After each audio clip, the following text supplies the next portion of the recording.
What you just witnessed was no prank or illusion. Those shoes in the mosque were moved by what many believe to be a jinn. Welcome, truth seekers. Imagine living your entire life side by side with another species, one that sees you, hears you, and moves through your world unnoticed. A creation older than your ancestors, hidden in plain sight, capable of influencing your thoughts, your dreams, and even your fate. These are not ghosts. They are not spirits of the dead. They are called the Jinn. In Islamic belief, the Jinn are real, intelligent beings created by God from smokeless fire. They were here long before humans walked the earth, and they continue to exist in a dimension that overlaps with ours. Some of them live peacefully, unseen and uninterested in humans. Others interfere, whisper, deceive, and sometimes possess. They can appear in the form of animals or people, or stay completely invisible. They eat, they marry, they reproduce, and they die. And like humans, they are held accountable for their actions. For centuries, scholars, mystics, and everyday people across the Muslim world have told stories of jinn stories filled with mystery, fear, and warning. They speak of ancient ruins, deep forests, deserts, and dark corners of your own home as places where jinn gather. And while many deny their existence, others have seen too much to doubt it. In this video, we're going to explore the world of the jinn in Islam. What exactly are they? Where do they live? What powers do they have? And why have they fascinated and terrified mankind for thousands of years? Grab your coffee and enjoy the story. Welcome to Unleash Facts, the place where history secrets, unsolved mysteries, and mind-blowing truths come to light. Long before the first human ever walked the earth, before Adam was even created from clay, the earth was already alive with beings strange, powerful, and untamed. According to ancient Islamic narrations and early exegetical texts, Allah had created several races of creatures to inhabit the earth. They were known by mysterious names: Al-Hin, Al-Bin, Al-Khan, and Al-Sen. These names don't appear in the Quran directly, but they echo through the commentaries of scholars like Ibn Kathir, who compiled early narrations passed down from earlier generations. These beings weren't just wild animals or primitive life forms. They were intelligent, free-willed, and capable of building societies. But as time passed, corruption began to spread. These early creatures turned violent. They oppressed one another, shed blood without cause, and filled the earth with chaos. Instead of honoring their role as caretakers of the planet, they became its destroyers. Their cities crumbled under their own brutality, and the earth cried out under the weight of their tyranny. It was then, according to some scholars, that Allah created the Jinn, a new race of beings, crafted not from clay or light, but from smokeless fire. Their mission? To cleanse the earth of the destructive forces that came before them. The Jinn descended with strength and power, waging war against the corrupted creatures that ruled the earth. It was a divine act of justice, one creation used to eliminate the failure of another. But the Jinn, like those before them, had free will. They were not angels, programmed only to obey. And as centuries passed, something began to change within them. Many among them, after fulfilling their divine mission, began to fall into the same arrogance, violence, and rebellion that doomed those before them. And so, the cycle of corruption began once more, but this time it would not go unnoticed. After the Jinn had driven out the corrupted races of earth, they ruled for generations. But the fire from which they were created began to reflect in their nature fierce, unpredictable, and often consumed by pride. What started as a divine mission turned into something far darker. The Jinn became arrogant. They built vast kingdoms, waged wars among themselves, and rebelled against the commands of their creator. Just like the creatures before them, they spread mischief and bloodshed across the earth. Their rebellion did not go unnoticed. In response, Allah sent down his angels, a righteous army of divine warriors to restore balance to the earth. With the force of heaven behind them, the angels descended to the earthly realm, striking down the Jinn who had turned to oppression and sin. It was not just a punishment, it was a cleansing, a reset. But in the midst of the angelic campaign, something unexpected happened. As the angels swept across a devastated region, destroying strongholds and subduing tyrants, they came across a young Jinn child. He was alone, untouched by the violence, and too young to have committed any wrongdoing. Some say he was hidden by his mother. Others say he had wandered away just before the destruction began. Regardless, there he stood innocent, vulnerable, and unaware of the judgment falling on his kind. Among the angels, a disagreement broke out. Some said, "He is from them. He may be innocent now, but in time, he could grow to be like the rest. We must destroy him as well."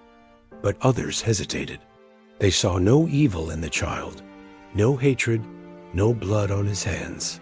"He has done no wrong," they argued. It would be unjust to kill a soul that has not yet chosen rebellion. The matter could not be settled among them. And so, the angels did what they always do when faced with uncertainty. They took the child and returned to Allah, asking for his judgment. And what Allah decreed would change the course of history. The angels, upon returning with the Jinn child, awaited Allah's command. And Allah, in his infinite wisdom and justice, decreed that the child would live. He had committed no sin. His hands were clean, his heart still pure, and so he was spared from the fate that had befallen his people. But not only was he spared, he was given something far greater. The angels were ordered to raise the child among them, not as a prisoner, but as a guest of the heavens. They took him to the celestial realm, far from the ruins of earth, and there he grew, not among his own kind, but among the obedient servants of Allah. Surrounded by light, discipline, and worship, the child of fire began to change. He learned the names of Allah. He witnessed the obedience of the angels. He observed the majesty of divine law, the harmony of the heavens, and the power of sincere worship. And from these surroundings, he developed a deep, burning desire to become the most devoted, the most obedient, the most beloved of all creation. The child grew in wisdom, knowledge, and devotion. His acts of worship were unmatched. His prostrations were longer. His praise was louder. His loyalty appeared unshakable. Among the countless angels created from light, this lone being made of smokeless fire rose higher and higher, surpassing many of them in acts of worship. He became known not just for his origin, but for his extraordinary devotion. And so, they gave him a name, Azazel. To the angels, Azazel was a symbol of redemption, a soul born from a race that had once defied Allah, now walking the path of righteousness.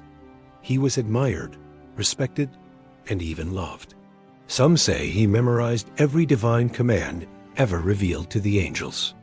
Others claim he would pray in every corner of the heavens, never ceasing in his praise. But hidden beneath his rising stature, a seed had begun to grow. A seed unnoticed by the angels. A seed that even Azazel himself didn't yet recognize. And that seed was pride.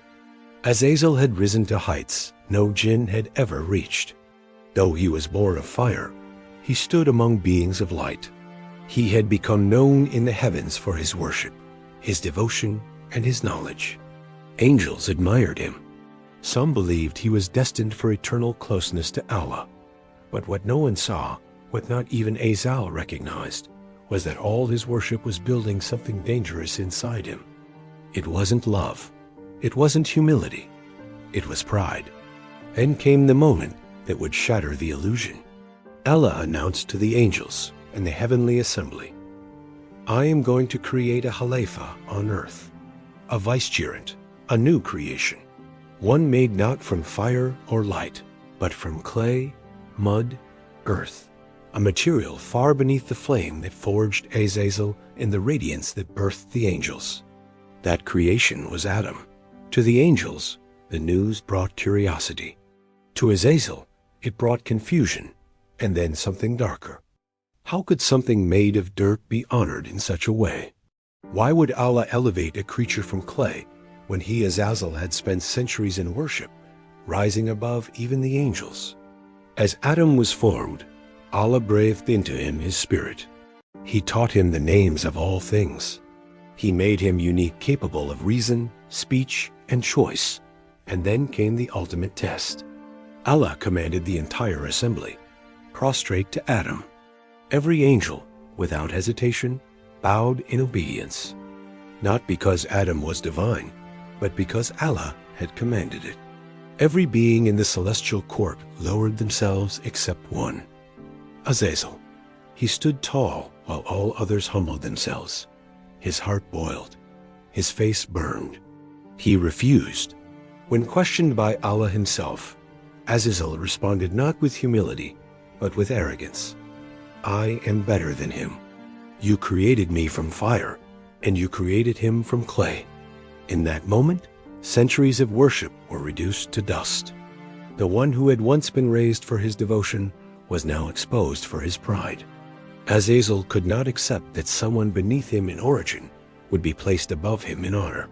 He failed the very test he never saw coming. Not a test of prostration, but a test of the heart. After Azazel refused to bow, his fate was sealed. He had stood among the angels as a symbol of devotion, but now, stripped of that honor, he was cast down in disgrace. Allah did not simply remove him, he renamed him. Azazel became Iblis, the despaired one, the cursed, the one who had worshipped with fire in his chest, but was undone by the fire of his ego. And then a deeper divide began. While Iblis was cast out in fury, Adam was placed in paradise, not alone, but with his companion Hava, Eve. She was created from Adam, not as a servant or inferior, but as his partner, his comfort, his equal in the test they would both face. Yet Iblis wasn't finished. He begged Allah for a delay. Give me time until the day of judgment, he pleaded. And Allah, in his infinite justice, granted it. But Iblis's next words revealed his twisted heart. Because you led me astray, I will sit on their straight path. I will mislead them. I will whisper. I will come from in front, behind, from the right, from the left. Most of them will not be grateful. He swore to make humanity fall, not out of mischief, but out of envy. It wasn't just a grudge, it was a war. And so it began in paradise. Iblis whispered to Adam and Hava, convincing them to approach the forbidden tree. He didn't force them. He simply planted doubt. He suggested that they would become immortal, that angels would envy them. He played on the same pride that had destroyed him. And when they disobeyed Allah, the consequence was clear. They were sent down to earth, all of them. Adam, Hava, and Iblis, but they didn't arrive as neighbors. They arrived as enemies. Adam and Eve were now tasked with starting human life on earth. They would build, plant, raise families, and worship. Iblis, on the other hand, would become Shaitan, the sworn enemy of mankind, lurking in shadows, whispering in hearts, manipulating thoughts. From that moment on, earth became a battleground, not just of survival, but of souls. One creation striving to obey, one determined to destroy. After being cast down to earth, Iblis did not roam aimlessly. He had a purpose, one that consumed every breath, every thought, every whisper he would spread across the world. His war was not just with Adam, but with the children of Adam, and he would not fight it alone. He would raise an empire, not of angels, not of men, but of his own kind. On earth, the Jinn still existed. Though many had been destroyed in the angelic purge long ago, some survived in hidden corners of the world. Scattered, broken, and disorganized, they had no leader until Iblis returned. And when he came with vengeance in his voice and fire in his heart. He told the Jinn what had happened in the heavens, that their kind had been looked down upon, that a being made of dirt had been raised above them, and that now was the time to rise again. He called them not to worship, but to rebellion. Many among the jinn responded, not all but enough to form a vast and secretive network. They saw Iblis as a redeemer, a leader, even a savior. They bowed to him not because he was righteous, but because he gave them something they desired: revenge, pride, and power. And so, under the rule of Iblis, the Jinn began to build kingdoms in the shadows of the earth, not visible to human eyes, but parallel to our own world, a realm of whispers and illusions, deception and control. Iblis wasn't just a solitary devil. He became the father of a corrupted lineage. Generations of jinn aligned with him, swearing allegiance to his cause. Islamic scholars like Ibn Taymiyyah and Al-Tabari speak of Iblis as the king of the devils, not just a lone figure, but the head of an entire system. Under his command, jinn spread across the earth to misguide, tempt, and infiltrate the thoughts and lives of humans. Some would take physical forms, others would possess. Some would live among ruins, deserts, or ocean spying, plotting, waiting. But this dark kingdom wasn't limited to brute force. Iblis introduced to the jinn the art of psychological warfare. He taught them to whisper into the hearts, to sow discord in families, to inflame arrogance, jealousy, lust, and doubt. And the most loyal of these jinn, those who excelled in misguiding humans, were raised in rank and honored in his twisted hierarchy. Meanwhile, those jinn who remained righteous, those who remembered the time before the fall, separated themselves from Iblis. They became the believing jinn, a hidden nation of their own, loyal to Allah and enemies of the shayateen, the devils from their own kind. So, while mankind walked the earth thinking they were alone, another world existed in parallel. And at the head of that unseen kingdom sat Iblis, the fallen worshipper, now crowned as the king of devils. Not just plotting mankind's fall from a cave or a shadow, but from a throne built on fire, lies, and vengeance. Just like humans, the world of the jinn is far from simple or one-sided. Though many jinn followed Iblis in his rebellion, not all of them embraced darkness. The jinn, like us, are complex beings with free will and varied paths. Among their ranks, you will find both tyrants and believers, just as in humanity. There are the tyrant jinn, those who choose to spread chaos, cruelty, and corruption. They thrive on fear, deception, and violence. These jinn often terrorize villages, possess vulnerable souls, and lead others into sin and destruction. Their nature is aggressive, their hearts hardened by pride and hatred. They feed on disobedience and revel in spreading doubt about Allah's power and mercy. On the other hand, there are the believing jinn who recognize Allah's greatness and submit to His will. These jinn worship Him, follow His commands, and live in harmony with the divine law. Though invisible to most humans, they exist quietly in the world, avoiding the corruption of Iblis and his followers. Some even strive to guide lost souls back to the right path, acting as protectors rather than tormentors. This division shows that the jinn, much like humans, face the eternal test of obedience versus rebellion, light versus darkness. The Quran clearly states that jinn are accountable for their actions, just like mankind. They are tested, judged, and rewarded according to their deeds. So when we speak of jinn, it's important to remember they are not simply evil spirits. They possess choices, beliefs, and morals. Their world reflects ours in many ways, a parallel existence full of struggle, faith, and defiance. This duality makes the unseen realm even more mysterious and intricate, a shadowy mirror of humanity itself. The story of the jinn, their creation, and the role of Iblis is not just legend. It is deeply rooted in the Quran, the eternal word of Allah. Allah reveals clearly that He created mankind and jinn for a purpose: to worship Him alone. In Surah Ad-Dariyat, Allah says, "And I did not create the jinn and mankind except to worship me." This verse reminds us that despite their differences in form and origin, both humans and jinn share a fundamental responsibility: submission to the Creator. The Quran also describes the fiery origin of the jinn, setting them apart from mankind who are made of clay, and the jinn we created before from scorching fire. This fiery nature gave them power and speed, but also the capacity for both good and evil. When it comes to Iblis, the Quran presents him as a tragic figure of pride and rebellion. His refusal to bow to Adam is stated with clarity and gravity.